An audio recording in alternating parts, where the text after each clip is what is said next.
we are going to learn how to use relative, absolute, and mixed references when we enter our formula into the worksheet. And so, first of all, before we get onto it, I want to change the appearance of the text or maybe add some formatting. So, Control plus A will select everything, and let me increase the font size to say 16 so that it appears legible. And then let me auto fit these ones like this, adjust it a little, and then let me drag like this. So, and then we have the total. Now let me apply the bold formatting so that let's make it look more attractive. Okay, and then we apply the borders, and now you say all borders, and then let me apply a color. I think let's see if this color is nice like this. Okay, and now let us apply a number formatting, a currency formatting to the price. Let's make it more. So we come to general, and then we enter currency, and then accounting number format, and choose dollars. First of all, let me address this one. You can see that it's all written in hash, but the values are displayed there, so it means that it is only the width. Okay, so we just adjust the width, and then the values will appear. And so now it is still selected, and then we come to the accounting number format and choose United States dollars. And this one too, we have to adjust the width so that it appears. Great. So we have something of this sort.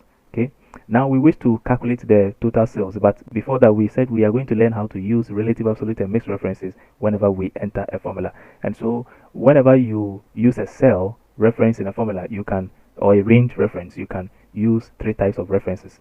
The first one is a relative reference, absolute, second one is absolute reference, and the third one is the mixed reference. And now anytime you are using the relative reference, what happens is that the row, so for instance here, the row and column reference, we're going to make reference to a formula in here, which we're going to do as we are doing now. And so we are going to have a reference to the row and column here. So the row and column references can change whenever you copy the formula to another cell, because the references are actually offsets from the current row and column. And so by default, Excel creates a relative cell references in the formulas. And so like over here, we like to know the total amount purchased, especially when we have bought two quantities of computer.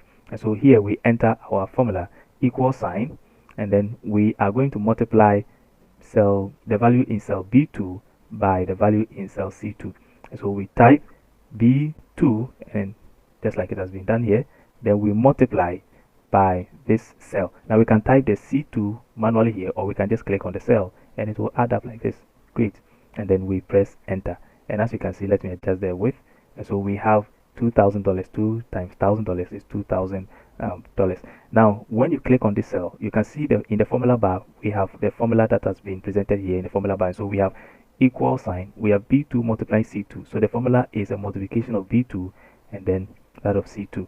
And so if I copy this value over here and then paste in here, now the value we are going to get here will make reference to the formula we have entered in here. And so let us see what happens. So we paste into that, and Excel automatically multiplies 5 by 50. We get 250. Why? Because the formula here displayed a multiplication of cell B2 and that of C2.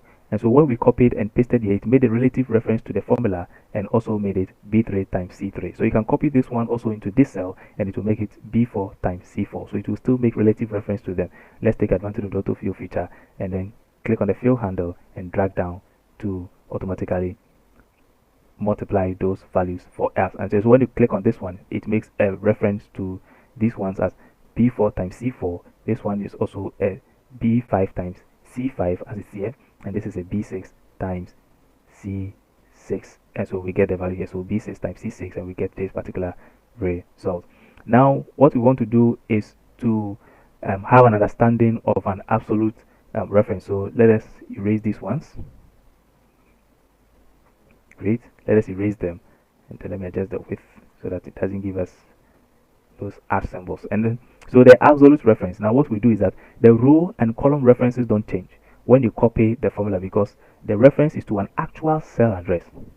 The keynote, the reference is to an actual cell address. An absolute reference uses $2 signs in its address, one for the column letter and one for the row number. We know what a column letter is. This is a column letter and this is a row number. So we use $1 for the column letter and then $1 for the row number. And so that is if you want to make it an absolute reference. So for instance, I can just do something like I can type in equal sign, and maybe make an absolute reference to something like this. So let us see. We are going to multiply to the quantity by price, but this one we're going to make it an absolute reference so that we can understand what is going to be depicted here.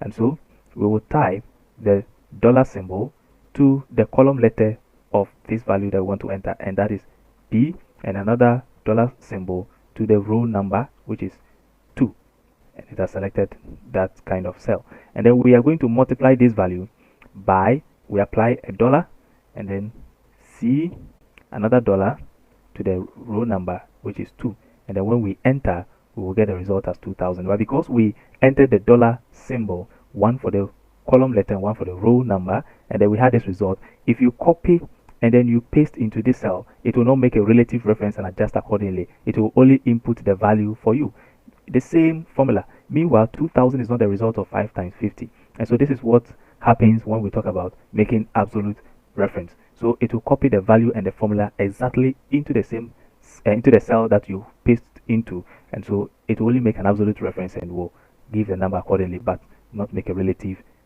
reference.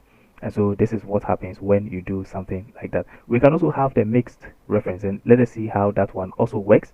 And so this time around, I would like to refer to a sales tax here. Let's say we have a sales tax of $37.5. Let's assume, okay, $37.5. Let us apply a number formatting, and so we have the currency, and then we have the dollar symbol. Yes, that's what we want to have. And then now let me have the total, okay, and then apply the formatting also as such. So we have the border, and then we have this, and we bold in the text so that it looks uniform. Now what we are going to do is to make a relative reference to multiplying quantity by price for each respective item, but make an absolute reference to the sales tax. So the sales tax does not change, and so this is how we are going to do it. And so in this cell, we enter the equal sign, and to tell Excel the order of the calculation, and without Excel using its built-in precedence, we have to specify a parenthesis. So we open a parenthesis, and then we type in B2, then we multiply by C2, and then we close the parenthesis. Then after Excel has calculated this result, we expect Excel to multiply again by an absolute reference. This becomes an absolute reference because we don't want it to change. The sales tax is $37.5 all throughout. So for each item you purchase, there's a sales tax of $37.5. We are not interested in coming up with a correct formula, but all that we are trying to say is that when we are using the formula, we are only trying to multiply the result of this times this, and then we multiply that by this to get the total sales. Okay, so that's exactly what we are doing. And so we use the dollar symbol with the column letter for this one, which we wish to make it an absolute reference. And so D, and then another dollar, 2.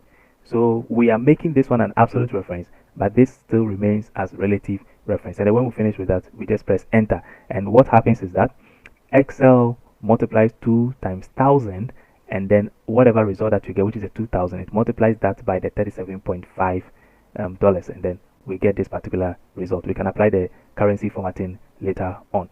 And so now we made an absolute reference. So we have B2 times C2 as is in the parenthesis here, that we multiply by the absolute reference of $37.5 sales tax. And so when we copy this result into the next cell and then we paste, Excel will calculate it accordingly. And as you can see, when you select this cell, click this cell, now it has made a relative reference to B3 times C3. So it's actually 5 times 50, B3 times C3, but it will still multiply by the absolute reference of 37.50, and this is the result that we have had. And that is how Excel does it. So here, because we do not apply any dollar symbols, it made a relative reference to the formula. But here, because we applied the $2 symbols, one to the column letter, one to the row number, it made an absolute reference to that. So as you keep on copying and pasting into it, it will adjust accordingly, but the absolute reference will not change, but it will make the relative reference to quantity times price. And so here we can also take advantage of the autofill feature, go to the fill handle and drag it down to enter the values automatically. Now we can apply the currency formatting, which we are already aware of, and then change the sign to dollars to make it uniform. And so this is how we deal with using relative, absolute, and mixed references whenever we are typing formulas into Excel.